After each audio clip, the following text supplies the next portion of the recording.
Muy buenas tardes, tengan todos ustedes. A nombre de la Academia Mexicana de Derecho Juan Velázquez, la cual tengo el honor y el orgullo de presidir, pues seguimos con estas mesas extraordinarias con motivo del centenario del primer Tribunal Constitucional en el mundo. Y hoy tenemos tres juristas de altísima talla de América Latina. Está el doctor Víctor Orozco Solano de Costa Rica, que fue coordinador de la maestría en Justicia Constitucional de la prestigiosa Universidad de Costa Rica. Querido Víctor, bienvenido. Muchas gracias, Jesús. Es un honor estar aquí, compartir con la Academia Mexicana de Derecho, con don Hernán Olano y con doña Elodia Almiró. Es un honor estar contigo y pues debatir estos temas que nos interesan sobre la justicia constitucional y a propósito de lo que celebramos en esta ocasión, que es el centenario de la figura de los tribunales constitucionales, ¿verdad? A partir de aquel famoso Tribunal Constitucional Austriaco de 1920. Perfecto, muchas gracias. Víctor es miembro honorario de la Academia Mexicana de Derecho. También otro miembro honorario, bueno, está con nosotros, perdón, la doctora Elodia Almirón Prugel, de Paraguay, profesora de Derecho Constitucional de la Universidad Nacional de Paraguay, que también se integra como miembro honorario de la Academia. Bienvenida, querida Elodia. Gracias, José Jesús. Muchísimas gracias a la Academia Nacional en tu persona de México. Gracias por la invitación, gracias por permitirme compartir esta mesa con dos prestigiosos académicos, el doctor Olano, el doctor Orozco, por supuesto contigo, celebrando 100 años justo. Me dobla en vida el Tribunal Constitucional Austriaco, porque este año cumplí 50 años. Espero llegar a los 100. Espero llegar a los 100, así que para mí es un gusto compartir ideas académicas con docentes de altísima talla. Gracias, José.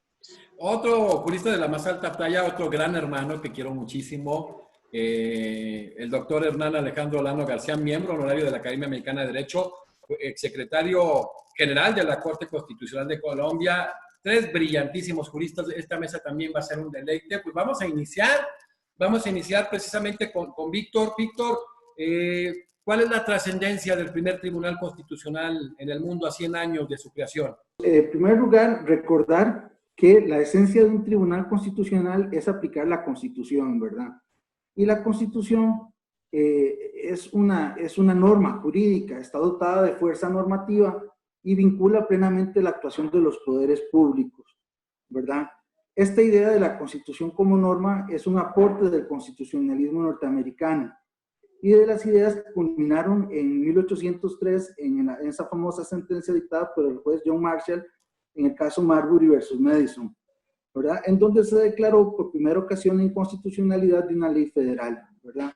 De ahí se desarrolla la revisión judicial de la legislación en la segunda mitad del siglo XIX a partir del caso Dred Scott en 1857, donde se declara la inconstitucionalidad del compromiso de Missouri, ¿verdad? Recordar que en esa época la Constitución no era vista en el siglo XIX en Europa como una norma jurídica, sino como una carta política, ¿verdad? Zagrebelsky nos hablaba sobre un estado legislativo de derecho en donde prevalecía el principio de primacía de la legislación, ¿verdad? El autor español Acosta Sánchez, al valorar las constituciones francesas y alemanas del siglo XIX, nos hablaba de un constitucionalismo sin constitución, porque estaba desprovisto de mecanismos jurídicos de aplicación del texto fundamental, ¿verdad? De ahí que esa famosa constitución de 1871 alemana fue modificada materialmente mediante las conocidas cláusulas de Frankenstein en materia tributaria. Fueron unas leyes que lograron reformar la Constitución porque no había quien las declarase inconstitucionales, ¿verdad? No es sino a partir de 1920 justamente que se incorpora ese Tribunal Constitucional Austriaco y lo que hace es aplicar la Constitución, ¿verdad? Esa obra del gran visionario del derecho, el filósofo más importante del siglo XX, el jurista austriaco Hans Kelsen, ¿verdad? Recordar que esta figura de los tribunales constitucionales poco a poco se fue extendiendo en Europa en el siglo XX, ¿verdad? A partir de 1920, el Tribunal Constitucional Austriaco y el Checoslovaco. En 1931 se ensaya en España una especie de Tribunal Constitucional. Luego, tras la Segunda Guerra Mundial, se incorpora en la Ley Fundamental de la República Federal Alemana una constitución que prevé un Tribunal Constitucional Federal Alemán con varias competencias, una revisión a priori de los tratados internacionales, un control concreto y un control abstracto. El control concreto vía consulta judicial, el control abstracto, que es un recurso de inconstitucionalidad a favor de ciertos órganos estatales. Se prevé un recurso de amparo y también dentro de los contenciosos típicos que habla José Julio Fernández Rodríguez, una resolución de conflictos de competencia entre órganos constitucionales, ¿verdad? Además, una competencia añadida que tiene el Tribunal Constitucional Federal Alemán es la posibilidad de declarar la inconstitucionalidad de un partido político, ¿verdad? Como en efecto lo hizo en la década de los 50 con respecto al Partido Nacional Socialista y el Partido Comunista, ¿verdad? Dentro de lo que se conoce como la defensa material de la Constitución, ¿verdad? Aquí se puede leer, por ejemplo, los aportes del profesor español Francisco Javier Díaz Rebollo en su libro La Constitución como orden abierto. Y luego, siguiendo ese desarrollo de los tribunales constitucionales en el siglo XX en Europa, tenemos en 1948 la Constitución italiana prevé la Corte Constitucional Italiana, que entra en funcionamiento en 1956, y en el mes de junio dicta su primera sentencia, en cuya virtud prevé un control de constitucionalidad sobre las normas anteriores y posteriores a la Constitución, ¿verdad? Y esto le permite revisar toda una serie de normas preconstitucionales que eran claramente contrarias a los derechos fundamentales. Luego tenemos el caso francés en 1958, con la Constitución de la Quinta República, nace el Consejo Constitucional francés, que era un emblema del control a priori de constitucionalidad, y lo importante de este Consejo Constitucional francés es que a partir de la década de los 70 desarrolla lo que la doctrina llama bloque de constitucionalidad, ¿verdad? Incluye dentro de esa Constitución francesa al preámbulo de la Constitución de 1958 y con ello le da valor normativo a la Declaración Universal de los Derechos del Hombre y del Ciudadano de 1789 y al preámbulo de la Constitución de 1946, y lo que hace es completar esa Constitución orgánica francesa con la completa ya dotándola de una parte dogmática en materia de derechos fundamentales, ¿verdad? Y luego en el 2008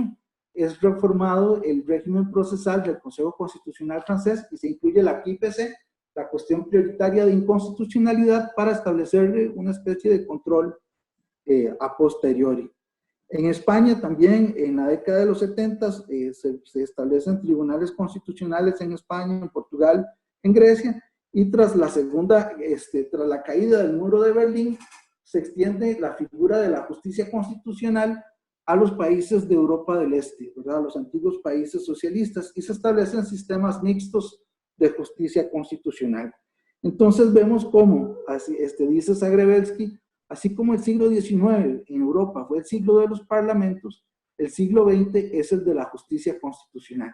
Y ahora Ferrer MacGregor podría agregar que el siglo XXI es el de la justicia convencional, teniendo en cuenta en nuestro contexto latinoamericano la obligación que ha sentado la Corte Interamericana de aplicar la Convención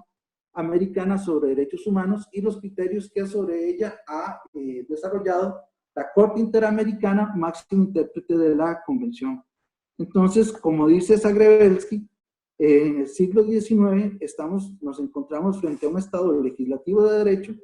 que cesa ya con la figura de los tribunales constitucionales y se desarrolla lo que el mismo autor Zagrebelsky en este libro, El Derecho Dúctil, llama el Estado constitucional de derecho, y se dota de fuerza normativa a la Constitución, ¿verdad? Entonces, para mí esa es la importancia de la figura del Tribunal Constitucional y y en particular del Tribunal Constitucional Austriaco. Muchísimas gracias, Víctor. Elodia, pues en este tema tan importante, a 100 años precisamente de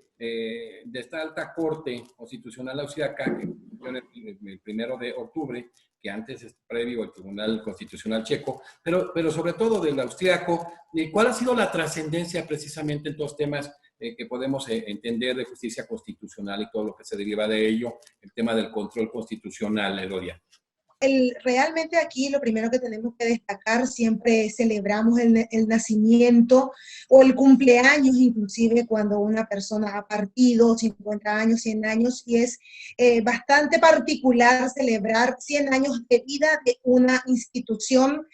orgánica jurisdiccional en nuestros estados que no son muy proclives a generar loas hacia instituciones estatales. Evidentemente, la incidencia generada con el primer Tribunal Constitucional en 1920, tanto el austriaco como el checo, y todo el diálogo dialéctico, valga el pleonasmo, que se generó entre Carl Schmitt y Hans Kelsen, fue sumamente productivo para todos nosotros, genera su primera incidencia en Europa, evidentemente, luego a todos nuestros países de Iberoamérica, donde se desarrolló diversos sistemas de control de constitucionalidad, y esa incidencia parte sobre todo en la consideración de que esta justicia constitucional está estrechamente relacionada con un Estado constitucional de derecho. La mayor parte de nuestros textos constitucionales, con las diversas modificaciones que hemos tenido a lo largo de estos años de nuestra vida independiente, de pasar de un Estado de derecho a un Estado social de derecho, ha generado mayor importancia y mayor incidencia en el trabajo de esa tarea jurisdiccional. Si bien es cierto, los estados son previos a la Constitución, pero la Constitución es la que genera este Estado constitucional de derecho o social de derecho para la protección de los derechos fundamentales. Y ahí tomo las palabras del profesor Orozco, donde ahora se imbrica ese control de constitucionalidad con el control de convencionalidad. Y aquí no importa en demasía cuál es el órgano que desarrolla esta tarea jurisdiccional, y con las críticas también que tiene, que lo denominan como un órgano que está fuera de esa famosa triada de poder generada con el espíritu de las leyes de Montesquieu, que sirve fundamentalmente a la fecha para la protección de los derechos fundamentales. Además de eso, no debemos olvidar que estamos ante jueces constitucionales, y ahí no importa si se trata de una sala constitucional, de un tribunal constitucional, un control concentrado, difuso, mixto, sino que lo importante es la tarea interpretativa que generan estos órganos. Ahí también está lo que dijo el profesor Orozco en referencia al primer caso, 1803, Marbury versus Madison. Luego tenemos el de Aaron versus Cooper, 1958, donde surge esa idea tan importante del Judicial Review, y lo que dijo el juez John Marshall en aquel entonces, en el caso de Marbury versus Madison, que no debemos olvidar que lo que estamos interpretando es la Constitución. No es una ley nimia, no es una ley ordinaria, es la máxima expresión de la voluntad del pueblo. En materia, aún a la fecha, en materia de derechos fundamentales, en lo que hace a la inserción de nuestros estados en la comunidad globalizada, que nos mantiene mucho más cerca de lo que estábamos antes, y donde el juez constitucional, ya sea de Corte Federal o de Sala Constitucional o de Corte Suprema, le da vida a esos principios constitucionales, y eso es lo que nos viene dado de ese tribunal constitucional, sea que esté fuera o dentro del órgano jurisdiccional. Entonces, así, por ejemplo, podemos pensar en materia del principio de igualdad, un principio que pareciera ser tan frío dentro de nuestros textos constitucionales, de que todos somos iguales ante la ley, pero realmente quien le da el contenido significativo le da la justicia constitucional, y no solamente en materia de derechos fundamentales, sino que también en la limitación del ejercicio del poder. Esa justicia constitucional es lo que le da a la Constitución, le da la fuerza normativa, el alcance en materia de derecho a la vida, en materia del principio pro persona, del principio pro operario, del ejercicio del derecho a la vivienda, que parecieran que son vaguedades dentro de nuestros sistemas constitucionales, pero si se plantea una acción de tutela en otros países, en mi país, en Paraguay, el amparo constitucional, ¿quién le va a dar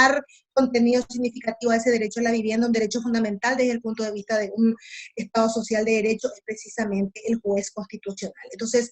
eso se expande en Europa, no hay prácticamente estados que no tengan la justicia constitucional, con cualquiera de sus denominaciones: Europa, Iberoamérica, África, Asia, y de ahí radica la importancia en que ha cambiado nuestra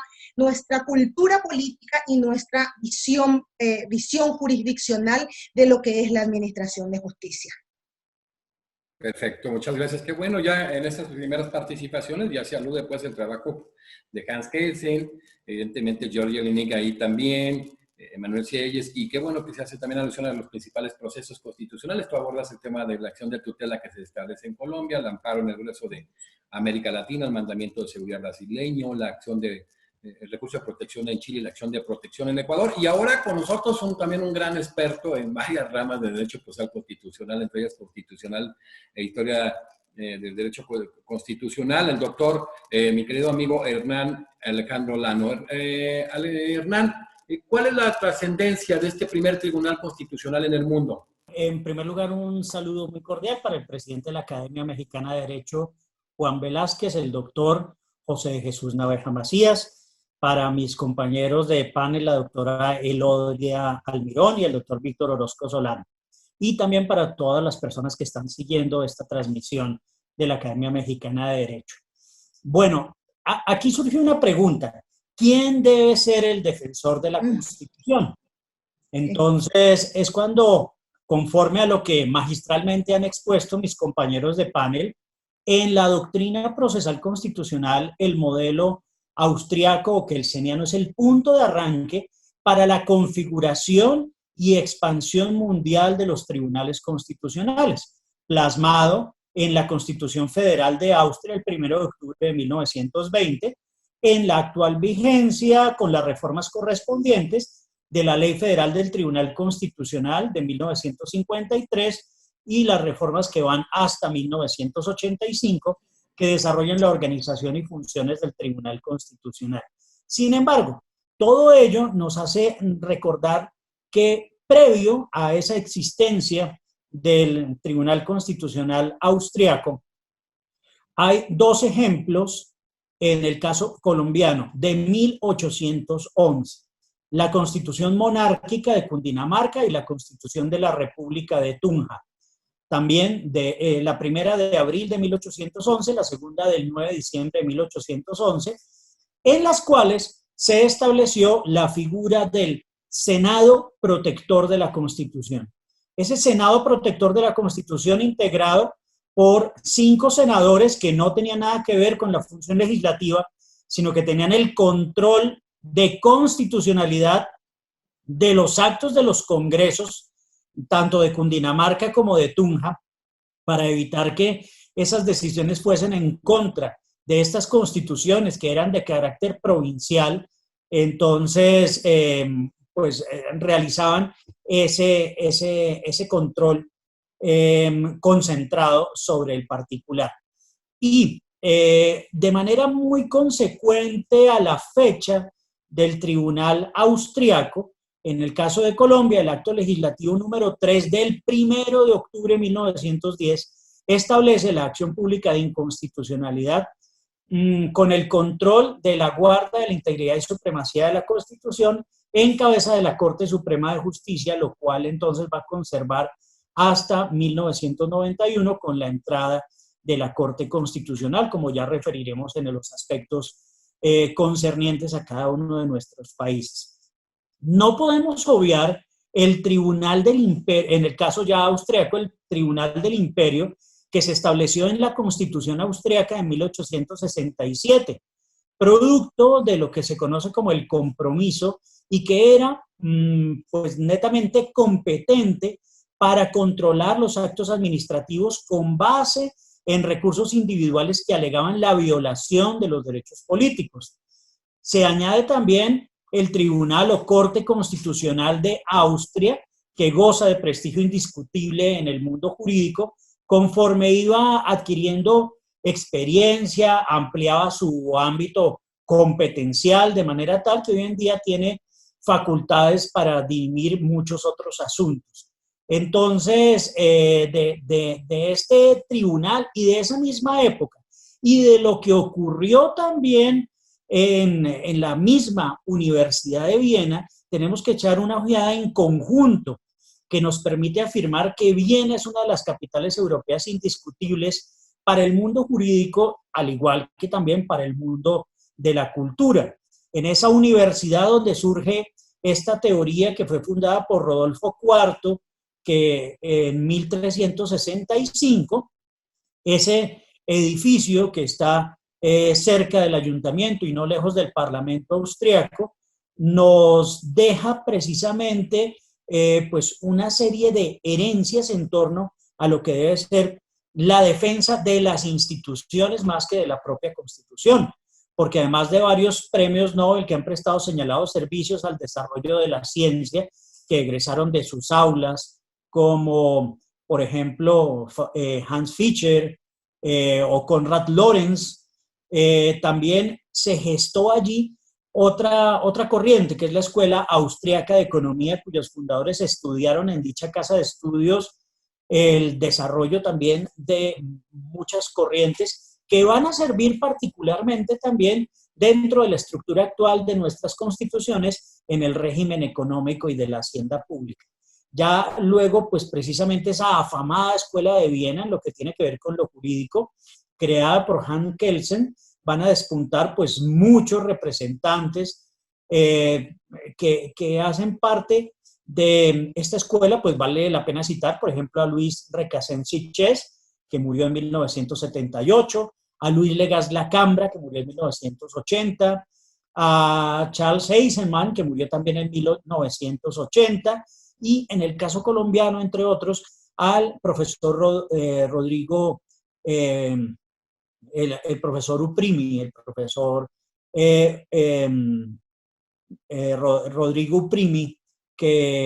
perdón, Leopoldo Uprimi, padre del luego magistrado Rodrigo Uprimi, que fue discípulo también predilecto de Kelsen y que nos va a dejar en el caso de Colombia un legado muy importante cuando se presenta la transformación y creación de la Sala Constitucional al interior de la Corte Suprema de Justicia en 1968 y que empieza a funcionar en 1969 ya con ese nombre. Por tanto, esta importancia de la defensa de la Constitución, o quién debe ser el defensor de la Constitución, que nos va a dejar como legado la escuela austríaca y el mismo Tribunal Constitucional austriaco, pues va a ser no solo una institución que encabeza el orden de la jurisdicción constitucional, sino que también para muchos otros ámbitos va a ser la persona misma para garantizar de esa manera la vigencia de las instituciones y de las disposiciones que expide su Congreso para que sean coincidentes con el texto del ordenamiento superior. Gracias a todo este viraje precisamente para entender la esencia de este Tribunal Constitucional y luego ese Tribunal Constitucional Español de 1931 con la Constitución que permeó tanto en América Latina y que hablas tú de Luis Recasens-Siches, que luego vino a dar a México y se trajo a Aniceto Alcalá Zamora de Argentina, y ahí estuvo un mexicano exiliado, Rodolfo Reyes Ochoa, que participó precisamente profundamente incluso en la incorporación del amparo a esa Constitución, y que después fue este Tribunal Constitucional, el bastión del primer Tribunal Constitucional de América Latina, que fue el cubano de Garantías Sociales de 1940. Muchísimas gracias, como siempre, doctor Hernán Olano. Víctor, aquí vienen temas ya muy interesantes. El tema tú abordaste y avanzaste este tema de la defensa multinivel, incluso lo señalaste por siglos. ¿Qué nos puedes decir en este sentido con relación a los tribunales y la magistratura constitucional en específico, Víctor? ¿Qué tal, Jesús? Sí, bueno, recordar que en un reto del siglo XXI, los tribunales constitucionales están en el marco,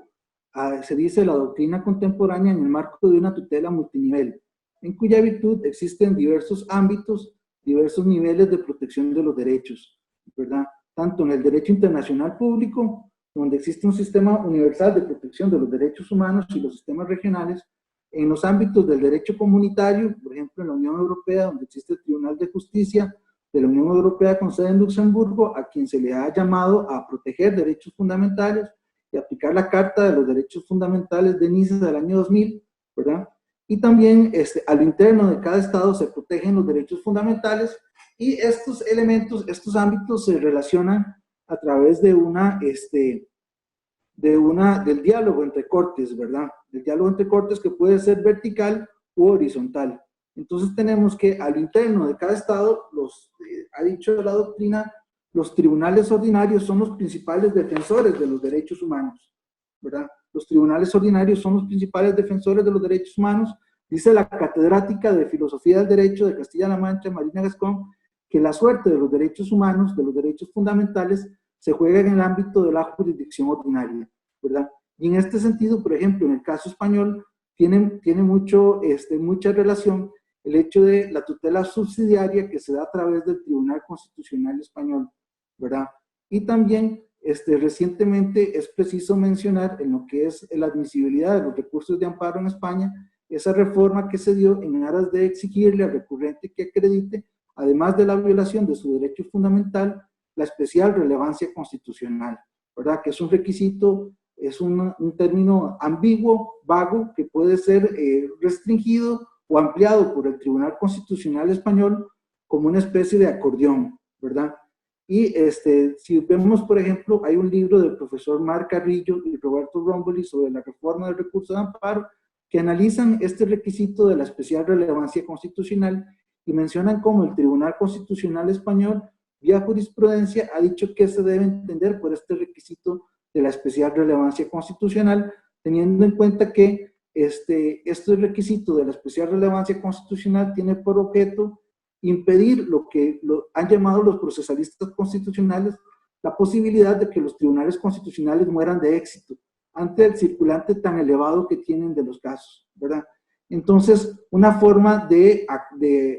combatir ese peligro de la muerte de éxito de los tribunales constitucionales es a través de los filtros de admisibilidad, como viene a ser ese requisito de la especial relevancia constitucional, ¿verdad? Y básicamente lo que ha dicho el Tribunal Constitucional Español es que este requisito se da básicamente cuando hay jurisprudencia contradictoria a lo interno del Tribunal Constitucional Español, o bien cuando la doctrina del Supremo difiere de la doctrina del Tribunal Constitucional, o bien cuando del todo no hay jurisprudencia relevante del Tribunal Constitucional sobre un tema. Entonces, en esos casos es admisible el recurso de amparo. Bueno, eso es un ámbito de protección de los derechos. Luego, en el ámbito del derecho internacional público, recordar el sistema universal, que nace a partir de la Carta de la ONU, la Declaración Universal de los Derechos Humanos, los pactos, sus comités y sus técnicas de control, ¿verdad? Así, por ejemplo, el Comité de Derechos Humanos, que tiene a su cometido la salvaguardia del Pacto Internacional de Derechos Civiles y Políticos, tiene 3 técnicas de control que está regulado en el mismo pacto y sus protocolos, que son la obligación de los estados de rendir informes periódicos, las denuncias interestatales y las reclamaciones individuales, ¿verdad? Y además tenemos los sistemas regionales, que son 3, el africano, el europeo y el interamericano, cada uno con sus notas características. En el caso europeo, es muy importante el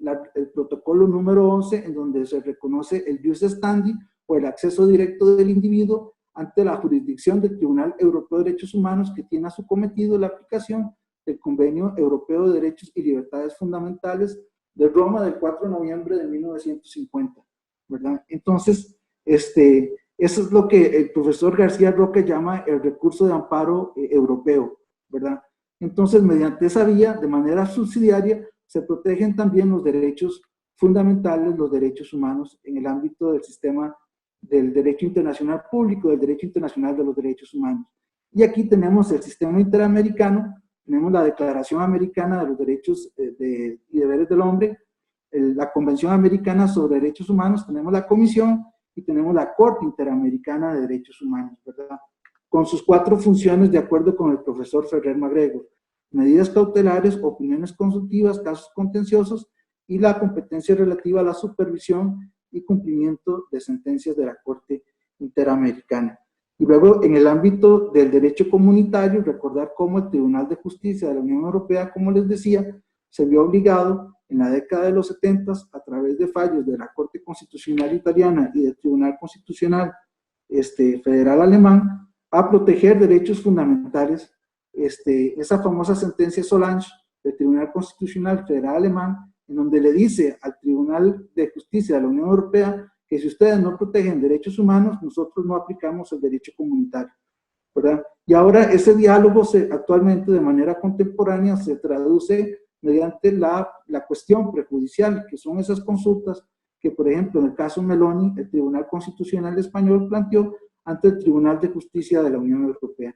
¿verdad? Entonces, en ese contexto de la tutela multinivel, surgen relaciones que, por ejemplo, en la sentencia del Tribunal de Justicia de la Unión Europea, la sentencia Cimental, se establece un control difuso de comunitariedad, ¿verdad? Una aplicación difusa del derecho comunitario por parte del juez ordinario, que lógicamente corroe la vigencia de la Constitución. Y se habla de se hablaba en algún momento de un choque entre la primacía de las constituciones, supremacía de las constituciones y la primacía del derecho comunitario. Y la manera en que ha sido resuelto eso por el Tribunal Constitucional Español y las Cortes Constitucionales, también fallos por ejemplo, del Tribunal Constitucional Federal Alemán, en donde ha dicho que nosotros podemos declarar la inconstitucionalidad de actos del derecho comunitario que van en contra de la identidad cultural alemana, ¿verdad? Entonces, sin duda, hay un libro que yo menciono mucho, que es el de Víctor Ferreres, Una defensa del modelo europeo de control de constitucionalidad, en donde pone de manifiesto cómo los tribunales constitucionales actualmente se desenvuelven en ese marco de la tutela multinivel, ¿verdad? Y esas relaciones, ese diálogo que se produce horizontal y vertical entre los distintos órganos de tutela de protección de los derechos. Excelente, Víctor, muchísimas gracias. Elodia, bueno, pues están aquí tú y Víctor, que tienen salas constitucionales, ¿verdad? En sus países, muy importante. Víctor estuvo en la sala constitucional. Entonces, como pasa con Nicaragua, con El Salvador, en el caso venezolano, ¿qué tan importante, cuál es la trascendencia de la Sala Constitucional paraguaya? Nosotros en el Paraguay, lastimosamente, no hemos alcanzado el desarrollo de todos los demás estados. Nuestro sistema constitucional nos viene dado desde la Constitución de 1967, una constitución bien redactada, pero que tuvo plena vigencia durante un gobierno autoritario. Tuvimos una Asamblea Nacional Constituyente en el año 1992, siguiendo los delineamientos ya en materia de derechos fundamentales, ya estaba plenamente vigente a nivel universal el Pacto de Derechos Civiles y Políticos, el de los derechos económicos, sociales y culturales, también el Pacto de San José de Costa Rica. Entonces, nuestro sistema constitucional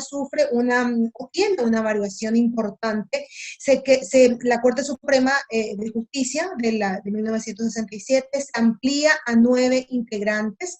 pero se genera una sala constitucional. Realmente, si nosotros analizamos y leemos los anales de la comisión redactora de nuestra Asamblea Nacional Constituyente, lo que se pensaba era precisamente instalar un tribunal constitucional, como ocurre en la mayor parte de los países, o bien un tribunal constitucional, una corte constitucional o una sala constitucional con mayor amplitud de funciones. Pero ¿qué es lo que sucede? La sala constitucional es una sala más dentro de la Corte Suprema de Justicia. Tenemos 3 salas, la sala civil, la sala penal, la sala constitucional, donde esa sala constitucional tiene solo efectos interpartes, inclusive para los actos normativos de carácter general, y se genera una contradicción lógico-normativa, porque supongamos que el doctor Naveja promueve una acción de inconstitucionalidad contra el Código Sanitario de la República del Paraguay, y vivimos allí tanto el doctor Olano, el doctor Orozco y yo. Nosotros no hemos promovido, pero resulta que la acción de inconstitucionalidad se hace lugar solo para el doctor Naveja, y nosotros quedamos fuera de ese sistema de protección constitucional, generándose una grave violación al principio de igualdad de rango constitucional, de rango convencional, y por supuesto al principio de no discriminación, que son 2 principios hermanos, primos hermanos. Entonces, las atribuciones que tiene la Constitucional son absolutamente limitadas. En tiempos anteriores, cuando se conforma la nueva Corte Suprema de Justicia, a través de una interpretación sistémica, con argumentos sistemáticos, teleológicos, salieron a la luz varias resoluciones del 95, del 96, del 98, cuando la Corte Suprema de Justicia actuaba en pleno, es decir, los 9 ministros tenía efecto erga omnes, y no efectos interpartes, que es algo privativo de la Sala Constitucional, y eso por supuesto es una cuestión absolutamente lógica cuando se promuevan en constitucionalidad contra fallos judiciales, porque nosotros nosotros no lo tenemos como un recurso extraordinario como ocurre en la Argentina, por ejemplo, sino que es una acción de inconstitucionalidad propiamente dicha. Y aquí para nosotros el problema se genera cuando estamos ante actos normativos de carácter general, es decir, leyes, decretos, reglamentos, ordenanzas departamentales, municipales, donde lastimosamente a raíz de juicios políticos sufridos por ministros de corte, específicamente 3 de ellos porque se atrevieron a enfrentarse al poder político en razón de otorgarle a sus resoluciones el efecto erga omnes. Entonces, la Corte Suprema de Justicia, condicionada por esa situación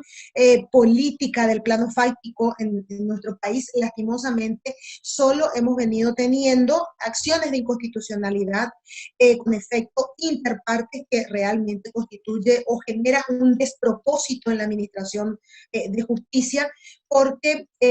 no le da plenitud hermenéutica a nuestro sistema constitucional. Realmente analizando y observando el comportamiento de los tribunales constitucionales, salas constitucionales, cortes constitucionales, ni siquiera quiero ir a países más alejados de Paraguay, lo de Brasil, Argentina, Uruguay, Chile.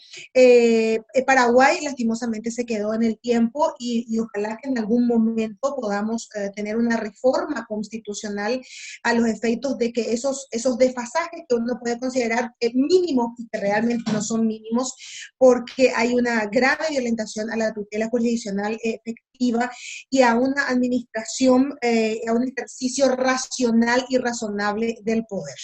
Entonces, eso es lo que ha acontecido con la reforma constitucional del Paraguay del año 1992.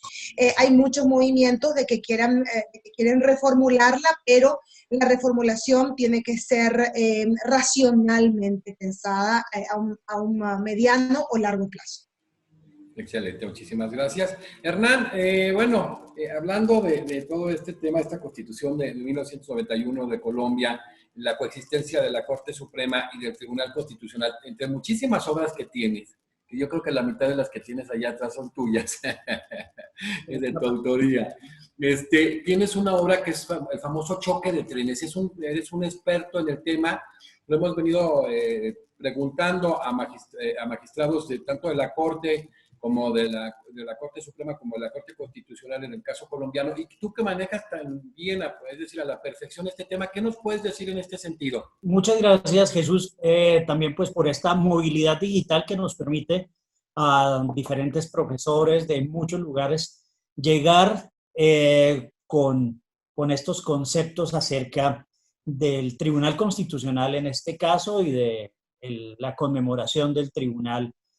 austriaco. Bueno, en efecto, en torno al choque de trenes o conflicto de competencias constitucionales, inicialmente fue definido precisamente por una opinión consultiva, la número 54 de 2004, perdón, de la Comisión Interamericana de Derechos Humanos,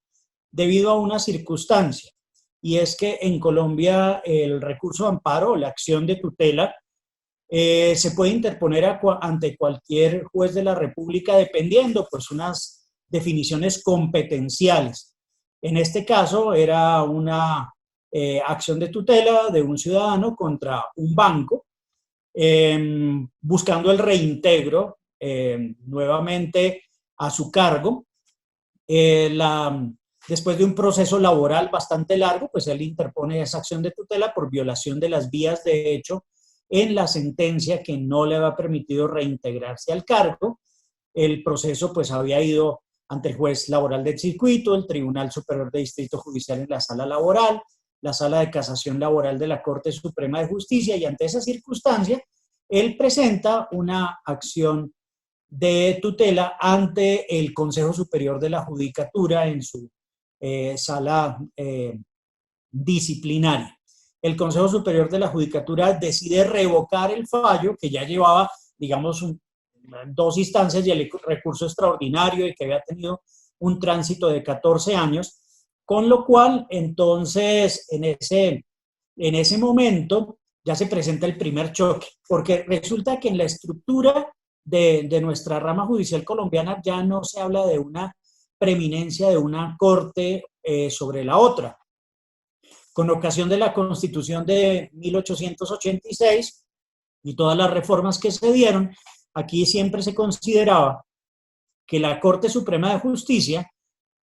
por tener en ese momento tanto la Sala de Casación Civil y Agraria, la Sala de Casación Penal, la Sala de Casación Laboral y la Sala Constitucional que se introdujo, como ya lo comenté, con la Reforma Constitucional de 1968, era el órgano de cierre, y que en materia de lo contencioso administrativo y función consultiva del gobierno, lo era el Consejo de Estado. Pero con ocasión de la expedición de la Constitución de 1991, nace la Corte Constitucional, que rivaliza con las demás por ser el órgano de cierre, con lo cual, pues,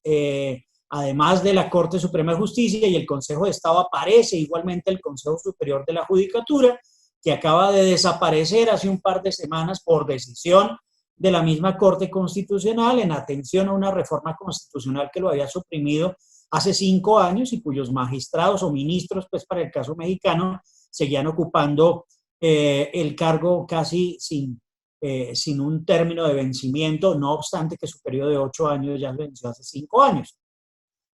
Entonces, esa decisión en el caso Antolines, como se denomina, del Consejo de la Judicatura, tiene que ser enviada a la Corte Constitucional. La Corte Constitucional le da la razón al Consejo Superior de la Judicatura y la Corte Suprema de Justicia entonces tiene que revertir todo lo actuado. Ahí hay un choque de trenes en el cual cada una de las jurisdicciones, tanto la disciplinaria del Consejo de la Judicatura como la ordinaria de la Corte Suprema de Justicia, dicen, pero ¿cómo así que ahora la jurisdicción constitucional es entonces la que prima sobre nosotros? Empieza pues todo un proceso por parte del accionante para que cumplan la decisión de la Corte Constitucional en las instancias ordinarias y al agotarse esas vías, entonces presenta una acción de desacato que está prevista en la reglamentación de la acción de tutela. Al no darse tampoco el cumplimiento del fallo luego de ese desacato, presenta una denuncia contra los magistrados ante la Comisión de Investigación y Acusación de la Cámara de Representantes, que es allí donde se instruyen los procesos contra los secretarios de despacho y contra los ministros de las Cortes o magistrados, como decimos nosotros, para ser juzgados por el Senado de la República. Sin embargo, pues el proceso no avanza, entonces él recurre ante esa circunstancia a la Comisión Interamericana y la comisión se pronuncia definiendo lo que es el choque de trenes. Previamente, el doctor Ángel Gómez Montoro, que por entonces era el rector de la Universidad de Navarra, se había ganado ya el premio Tomás y Valiente del Centro de Estudios Políticos y Constitucionales de Madrid con un libro sobre conflicto de competencias constitucionales. Entonces, desarrollé con él esa investigación en el año 2007 que dio origen al libro sobre choque de trenes, donde se hace el análisis del tema. Entonces, se llega a una conclusión, y es que las acciones de tutela que llegan a la Corte Constitucional, cuando proceden de la Corte Suprema de Justicia, del Consejo de Estado, del Consejo Superior de la Judicatura, no pasan a una sala de selección que está integrada solo por 2 magistrados mensualmente, sino que tienen que ser seleccionadas o descalificadas para su eventual revisión por la sala plena de la corporación, con lo cual el magistrado Humberto Sierra Porto, que luego pasa a la Corte Interamericana, siendo presidente de la Corte Constitucional, acoge la teoría del profesor Olano y de esa manera se reforma el reglamento de la Corte Constitucional buscando evitar el conflicto conocido por nosotros como el choque de trenes. Sin embargo, sigue dándose ese conflicto de choque de trenes, no obstante la existencia de algunos artículos particulares sobre el respeto de las decisiones judiciales por parte del Ejecutivo o por parte del Legislativo. Recientemente hemos presenciado un choque de trenes bastante interesante entre el ministro de la Defensa Nacional, o secretario pues, de esa cartera de defensa, y la Corte Suprema de Justicia, que le ha dado la razón a los manifestantes de diferentes marchas que hemos tenido en Bogotá desde octubre de 2019, que se cancelaron en febrero con ocasión de la pandemia y que reiniciaron hace un mes con ocasión del fallecimiento de uno de nuestros estudiantes por parte de la agresión injusta de las autoridades de policía, al parecer, por el uso pues de las famosas pistolas Taser, pues han obligado al ministro de Defensa a que presente excusas a los manifestantes. Entonces vemos cómo este choque de trenes no solo se da en materia judicial, sino que en el caso de Colombia es un conflicto precisamente entre lo judicial, lo legislativo y lo ejecutivo. Por eso es importante tener en cuenta algo que le preguntabas al doctor Víctor al comienzo. ¿Cómo se puede conciliar ese tribunal y magistratura constitucional? Para el caso nuestro, y como se ha escrito pues, en algunos de mis artículos hace un tiempo, nosotros debemos tener un equilibrio entre lo que es el proceso constitucional junto con su procedimiento, la jurisdicción constitucional y la magistratura constitucional. En el caso de la jurisdicción constitucional, para nosotros, aunque existe una Corte Constitucional, hay un control difuso que también está en cabeza del Consejo de Estado como máximo tribunal de lo contencioso administrativo e incluso en los jueces de cualquier categoría, porque ellos pueden fallar las acciones de tutela que en últimas hacen parte de los procesos constitucionales, pero también pueden inaplicar las normas o incluso hasta inaplicar la Constitución por la excepción de inconstitucionalidad que prevé el artículo 4 de la Constitución colombiana, que es uno de los aportes al constitucionalismo que ha dejado la reforma constitucional colombiana de 1910. Excelente, querido doctor Olano, y qué bueno, en este Congreso Internacional con motivo del centenario, pues está un experto, un gran experto como el doctor Hernán Olano. Estuvo ya Antonio Lizarazo, vicepresidente de la Corte Constitucional, y Armando Tolosa, que es juez magistrado de la Corte Suprema. Entonces, imagínense el enriquecimiento a través de este Congreso. Muchísimas gracias, Hernán. Bueno, Víctor, para cerrar aquí algo muy, muy importante en el tema precisamente de que tú ya hablaste de esta defensa multinivel, esta tutela multinivel de derechos. Dinos en relación a la inconstitucionalidad e inconvencionalidad por omisión, pues qué ha pasado ahora ya con este siglo XXI que tú ya aludiste, y bueno, reiterar, por ahí estuvo con nosotros Víctor Rodríguez Reza, que fue secretario adjunto de la Corte Interamericana de Derechos Humanos, costarricense, y estaba muy preocupado precisamente por el tema del control difuso de convencionalidad, lo que viene sucediendo en la sala precisamente constitucional de Costa Rica. Sí, recordar que en cuanto al control de constitucionalidad por omisión, es el mayor alcance del principio de supremacía de la Constitución. Es decir, no solamente controlar los actos positivos de las autoridades públicas que violan el derecho de la Constitución, sino también la inercia legislativa o administrativa. Entonces, sobre eso también se despliega el control de constitucionalidad por omisión, suponiendo que no hay conductas eximidas del control de constitucionalidad, ¿verdad? Todo es susceptible de control de constitucionalidad a través de las funciones que realizan nuestros tribunales constitucionales, salas o cortes, ¿verdad? En el caso costarricense, la sala constitucional, aunque está adherida a la Corte Suprema de Justicia, en la práctica funciona como un tribunal constitucional independiente, ¿verdad? Entonces es el máximo intérprete y el máximo defensor del texto fundamental, ¿verdad? Entonces recordar en cuanto a lo que es la inconstitucionalidad por omisión, recordar que la definición que ha sido desarrollada por autores como Víctor Bazán o Francisco Fernández Segado tiene que ver con el control sobre las ausencias o la falta de desarrollo durante un periodo excesivamente largo de aquellos mandatos constitucionales que justamente precisan de un desarrollo normativo ulterior para gozar de eficacia plena. Recordar que hay distintos tipos de omisiones, ¿verdad?, desarrolladas por el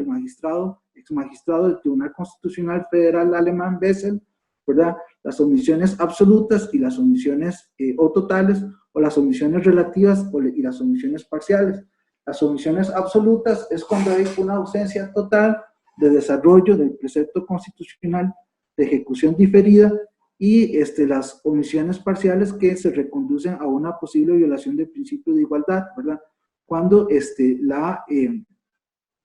desarrollo es parcial, pero se soslayan ciertos grupos, ¿verdad? Que deben ser en aras de respetar los alcances del principio de igualdad incluidos en el desarrollo normativo, También recordar aquí que las normas constitucionales, bajo la teoría del control de constitucionalidad por omisión, se clasifican en normas de aplicación inmediata, es decir, que despliegan por sí mismo todo su valor normativo, y las normas de ejecución diferida, que precisan justamente de ese desarrollo legislativo para gozar de eficacia plena. Ahora bien, en lo que toca al control de constitucionalidad en el derecho extranjero, tenemos que en Alemania nace la figura y inicialmente solo se tutelaban las omisiones parciales. En Italia son famosas las sentencias aditivas, ¿verdad?, de la Corte Constitucional Italiana, en donde a través de interpretaciones conformes amplían el alcance del sentido normativo respecto de grupos soslayados. En Portugal y en Brasil había un control de constitucionalidad por omisión frente a omisiones absolutas. En España frente a omisiones relativas, al igual que Colombia. En la provincia de Río Negro, Argentina, también se establece el control de constitucionalidad por omisión. En México, recientemente, la Corte Suprema de Justicia de la Nación ha tenido la oportunidad de desarrollar la figura, ¿verdad?, la cual está prevista a nivel en el Estado mexicano de varios estados, ¿verdad?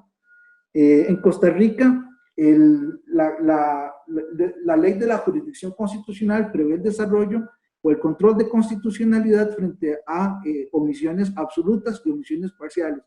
pero guarda silencio, hay una laguna en cuanto a los efectos de la declaratoria de inconstitucionalidad. Entonces, en algunas sentencias, por ejemplo, una sentencia del 2005,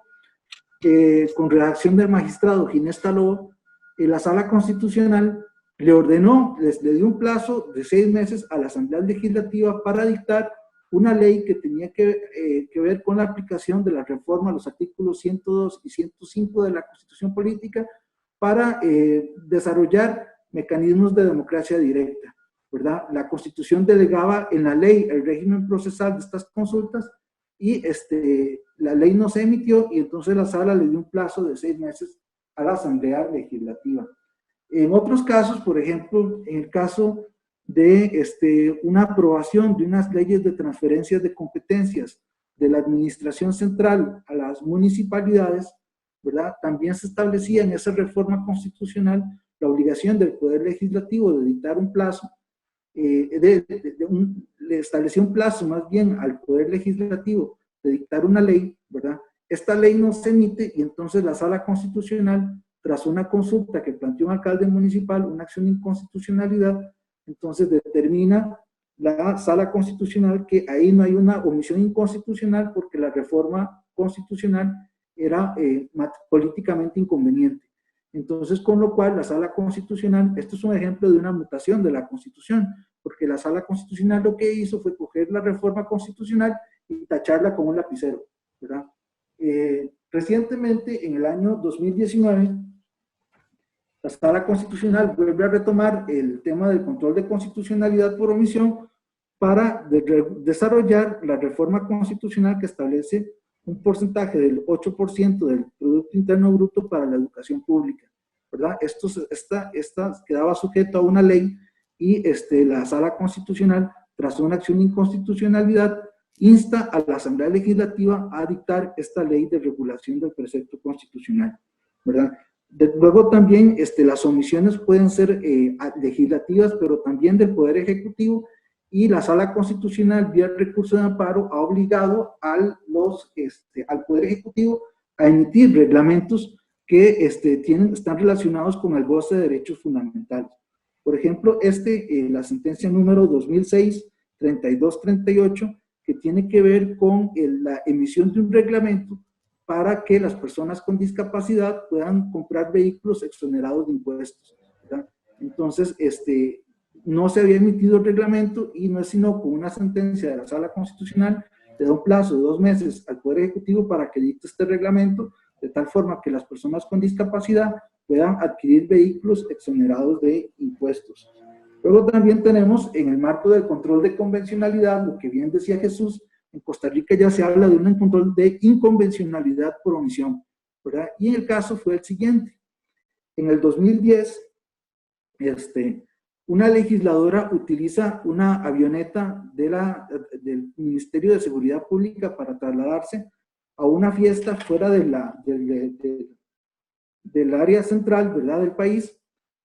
fuera de la capital, y entonces se le plantea o se le abre un procedimiento para la pérdida de la credencial por violar el deber de probidad. Ese procedimiento estaba regulado en la ley que regula el Tribunal Supremo de Elecciones. La Sala Constitucional se le plantea una acción de inconstitucionalidad, y lo que alega la legisladora es que sobre el tema tiene que haber una reserva constitucional. O sea, este procedimiento de pérdida de credencial por violar el deber de probidad solo puede estar regulado en la Constitución. La Sala Constitucional le da la razón, declara la inconstitucionalidad de la normativa de la ley del Tribunal Supremo de Elecciones, pero aplicando instrumentos internacionales en materia de lucha contra la corrupción, ¿verdad?, le otorga un plazo a la Asamblea Legislativa para que, en su competencia de poder reformador de la Constitución, reforme la Constitución y establezca estos mecanismos de sanciones para los legisladores que violan el deber de probidad. Lo cierto es que a la fecha todavía no ha sido reformada la Constitución para introducir este mecanismo, ¿verdad?, sino hasta muy recientemente. Otros casos también de control de inconvencionalidad por omisión, pues tenemos en los casos de la fecundación in vitro, en donde tras la sentencia de la Corte Interamericana de Derechos Humanos, varios particulares se apersonaron a la Sala Constitucional para que obligaran a las autoridades de salud a practicarles la técnica de la fecundación in vitro. Varias parejas se apersonaron ante la Sala, y la Sala Constitucional lo que dijo en su momento es que mientras el Parlamento no dictase una ley que regulase la técnica, no se podía aplicar la técnica de la fecundación in vitro. El Poder Ejecutivo dictó 2 veces un reglamento ejecutivo que fue declarado inconstitucional por la Sala por violar el principio de reserva de ley, ¿verdad? Y finalmente la Corte Interamericana, de manera muy agresiva, consideró que la sentencia de la Sala Constitucional que declaraba inconstitucional el decreto ejecutivo que regulaba la técnica de la reproducción asistida era un obstáculo al fiel cumplimiento de la sentencia dictada por la Corte Interamericana de Derechos Humanos en el caso Artavia Murillo versus Costa Rica. Con lo cual, actualmente ya han nacido varios costarricenses en la técnica de la fecundación in vitro, ¿verdad? Esos son los casos de inconvencionalidad por omisión, ¿verdad? Entonces, frente ya a los mandatos de la aplicación de sentencias de mecanismos regionales de protección de los derechos humanos, como es en este caso la Convención y su máximo intérprete, que es la Corte Interamericana de Derechos Humanos, ¿verdad? Muchísimas gracias, Víctor, extraordinaria participación. Elodia, ya hablaste tú de ese déficit constitucional que se tiene en relación a la Sala. ¿Cuáles serían, en general, para ti los desafíos en relación a la magistratura constitucional y sobre todo en este sentido las vicisitudes? Y hablando en específico de lo que es la Sala Constitucional paraguaya, porque, bueno, vemos muchos desafíos que hay en el tema de la independencia, que es uno de los ataques que están dando mucho a la magistratura constitucional, y en el tema de la especialización de la misma. Para ti, ¿qué consideras en ese sentido, Elodia? En nuestro caso, en el Paraguay, nuestro control de constitucionalidad es un control concentrado exclusivamente en manos de los jueces de corte, porque realmente nuestra Constitución tiene una bivalencia. En 2 artículos, en el artículo 132 y el 259, le otorga la facultad de la inconstitucionalidad conocer y resolver sobre la misma, y en otro artículo al lado del 259, que es el 260, se refiere a la Sala Constitucional. Hay una ley reglamentaria, esa ley reglamentaria le permite, pero solo a los ministros de corte, solicitar la ampliación de sala para que las inconstitucionalidades puedan ser tratadas en sala plenaria, y así tal vez en algún momento otorgarle una plenitud hermenéutica a nuestro sistema constitucional, porque en uno de los artículos donde se refiere a la supremacía constitucional, que precisamente es uno de los baluartes para hablar de una justicia constitucional, tener una constitución rígida o semirrígida, que en nuestro caso en específico es una constitución rígida porque solo puede ser modificada a través de en forma total por el procedimiento de la reforma constitucional, y en cuanto a lo que hace a la enmienda, ciertas determinadas modificaciones nada más. Entonces, uno de los desafíos es realmente el fortalecimiento de la justicia constitucional y traer a colación las palabras de un magistrado, del doctor Cosío Díaz, donde realmente él hacía referencia a que a la fecha actual, estamos ya terminando el año 2020, no podemos entender como lo entendía Montesquieu, esa división de poderes como compartimentos estancos y considerar a la justicia constitucional como una intromisión en esas tareas que hacen a cada uno de los poderes del Estado, es decir, el Ejecutivo gobierna, el Legislativo legisla y el juez solo está para juzgar, pero considerando al juez como un mero aplicador de la ley, como lo consideraban en el derecho decimonónico, la butch de la Loa, solo aplica la ley, no piensa, no racionaliza,